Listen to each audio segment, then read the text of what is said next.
Good evening. I hope that you are doing well tonight. I am Jan Allen Pasha and I will be discussing my capstone project, predicting candidate wind farm locations in the Philippines using time series modeling and spatial downscaling. But first, what is a wind farm? A wind farm is a group of machines which look like big electric fans but behave the opposite way. These machines are called wind turbines. Most wind turbines have the standard three blades which move when there is enough wind passing through the area. The movement rotates the generator inside, which in turn generates electricity. Why should you care about wind farms? According to a 2012 study published on the Journal of Industrial Ecology, wind energy produces just around 11 grams of carbon dioxide per kilowatt hour of electricity generated. Coal's carbon footprint is almost 90 times larger than that of wind, while natural gas is more than 40 times larger. Imagine if the Philippines were to rely on wind as energy source instead of coal or natural gas. We could make an impact in curbing the amount of carbon emitted to our atmosphere. Fortunately, within the past decade, there have been 186 wind turbines or 11 wind farms commissioned and built in the country. At this point, the total installed capacity of all wind farms is around 460 megawatts. According to the AGEP, back in 2018, the wind farms produced almost 1,200 gigawatt hour of electricity. Suppose an average Philippine household which consumes 200 kilowatt hours of electricity per month. The wind farm output back in 2018 equates to around 6 million households served that month. Since building a wind farm is a complex engineering project, there are several aspects considered to choose a good location, some of which are environmental, considering if a site is a wildlife reserve, economic, how budget will be procured for such a big project, social, where impact to communities in the adjacent areas are considered, and the most important of them all, the technical aspect. Under technical, there are land topography, geology, connectedness to a power grid, and lastly, behavior of wind. Aspects such as wind density and wind direction are considered, but several sources are pointing towards wind speed as the most important one. Using a mapping software application, the scientists involved are able to process these technical factors. This is the Global Wind Atlas. This map is the best example of an output of a mapping software application. To produce the detail in this map, a team of scientists collaborated to fine-tune the inputs to the software. The aim was to produce a global map, and such endeavor required a huge amount of computing power and ample research funding. Locations in red and orange are those with higher wind speed values. If I were a decision maker, these areas are where I would consider building wind farms.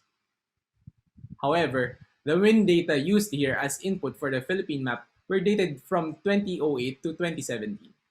What if I want to plan for the future?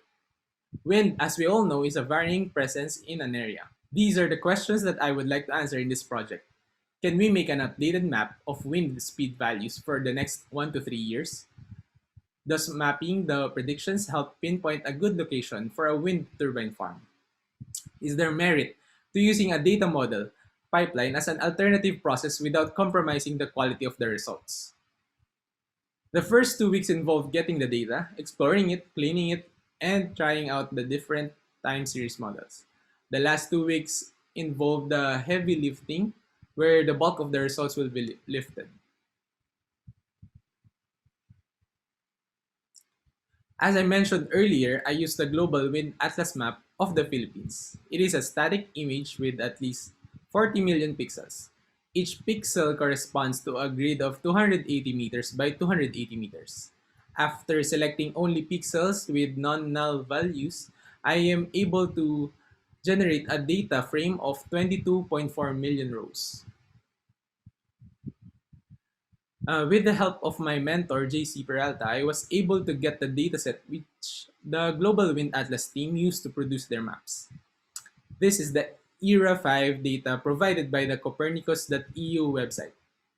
ERA 5 is a dataset of global climate variables such as ocean temperature, rate of evaporation, and wind components, to name a few. Unfortunately, this dataset has a lower resolution than the GWA map. Data is available as 28 kilometers by 28 kilometer grids, at least 100 times worse than the GWA map resolution. Fortunately, ERA 5 contains complete time-based data, which fits perfectly well with time series modeling.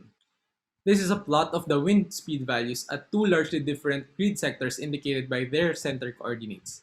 The red line, somewhere in Antique, represents areas which have higher wind speed values, while the blue line, somewhere in Davao, represents areas which have lower wind speed values. Time series modeling is the usage of methods to process and analyze time-based observations. These modeling methods are used to predict future data points based on past data.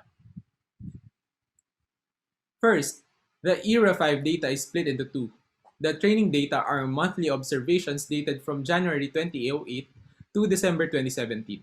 This time range corresponds to the date range of the GWA map input. The training data will be used to configure our prediction models.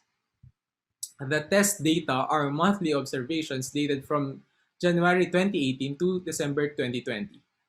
The splitting of data is done across the 3,195 available grids. The test data will serve as benchmark for the prediction models to determine how well they performed. The time series models I used were four versions of exponential moving average, one version of FB profit, and two versions of long short-term memory. These models were applied to the 3,000 grids of the split ERA 5 data and ran for a total of 17 hours with LSTM and FB profit consuming at least 95% of the time. How do I then decide which model to select as the best one? But first, what is LSTM? What are activation functions? Long short-term memory network is a neural network where the input is an ordered sequence where information from earlier in that sequence may be important later. So the network remembers it for a while. LSTM is a recurrent network where its output is used as an input for the next step. An LSTM network is composed of nodes and are connected to other nodes depending on its configuration. The activation function dictates how a certain node will produce an output. The two that I used here are the hyperbolic tangent or tan h, which requires input values between -1 and 1, and the rectified linear unit or ReLU, which filters negative values as 0. Before we can apply the models, there needs to be transformation of the data. So for EMA, we transfer the data to stationary data through getting differences, and LSTM tan h used the data using min-max scaler. FB Profit and LSTM ReLU did not need to have transformed data. To decide which time series model to prioritize in the next phase of the project, I computed the errors for all the grids. The error I used is the RMSE because this ignores the direction of the difference between the forecast and the actual data. It also penalizes the differences which are larger. This table shows that LSTM with tan H activation function performed best across all years, where its RMSE values are near 0. Now that we are done with our time series modeling, we will now proceed to spatial downscaling. Downscaling is the general name for a procedure to take information known at large scales to make predictions at local scales. In spatial downscaling, the information that we are processing is geographical data. So remember the wind map that I showed you earlier, the Global Wind Atlas map? We're gonna use that to perform spatial downscaling. We also have the visualization of the ERA 5 data, which corresponds to the same time frame which the Global Wind Atlas team used to produce their map. You will notice that the map looks a bit rough. This is because of the resolution. To perform spatial downscaling, first we have two inputs, the GWA map and the ERA 5 data. As explained earlier, one grid of ERA 5 data corresponds to 10,000 grids of the GWA map. To explain the process simply, I cropped one grid of ERA 5 data and its corresponding GWA map area. The ERA 5 data here must be sliced to a higher resolution in order for the scaling factor to be computed. Once both inputs have the same resolution, it will be simple arithmetic to complete the scaling factor per pixel. Applying the factors involves a reverse direction. Now the input data are predicted values from the time series models. For example, the wind speed predictions for the year 2020 predicted by the LSTM, TAN-H. We then multiply every grid of the predicted dataset with the corresponding factors. This process results to a set of pixels with higher resolution, the same resolution of the global wind atlas map. So this procedure was applied to the 3,000 grids of the predicted data and ran for almost 2 hours for every time series model output. Since LSTM TAN-H produced the predictions with the lowest average RMSE of 1.15, I chose to prioritize its results in the spatial downscaling procedure. This is the output, the downscaled wind speed values in 2020 as predicted by the LSTM TAN-H. But let's focus on the reds, the oranges, and the yellows. How do we check the success of our procedures? So in order for me to do that, I also map the error values for the time series model results of the LSTM. Yellows indicate higher error values, while greens indicate lower error values. I have found that the LSTM model predicted with higher error in areas that have higher wind speeds to begin with, those encircled in dark blue in both maps. On the other hand, there are also some areas with good wind speeds and have relatively low errors, encircled in red. However, if we are to consider only the time series model results pictured in the left, which is the raw LSTM TAN-H prediction, those two areas have predicted wind speeds lower than 6 meters per second. This means that both the downscaling input and the procedure itself played a big part in producing the resulting scaled map shown earlier. In conclusion, the resulting scaled map may serve as a rough estimate of wind speed values at a future time, at most 3 years. Aside from the LSTM TAN-H, both the LSTM ReLU and the Prophet methods performed well with errors not reaching 3. Spending at most 24 hours per model, the data science pipeline that I performed may be considered as a faster and a less resource-intensive alternative to the usual process of creating climate models. My recommendations for my fellow data scientists: consider exploring other time series models such as the ARIMA family of models, because wind speed data in some areas are seasonal in nature. Improve the following aspects of spatial downscaling: the procedure itself, because using a simple scaling factor might produce a somewhat overfitted result. Also improve the input to be used, because there are more sophisticated approaches of downscaling that may produce better results. What can you do as an individual?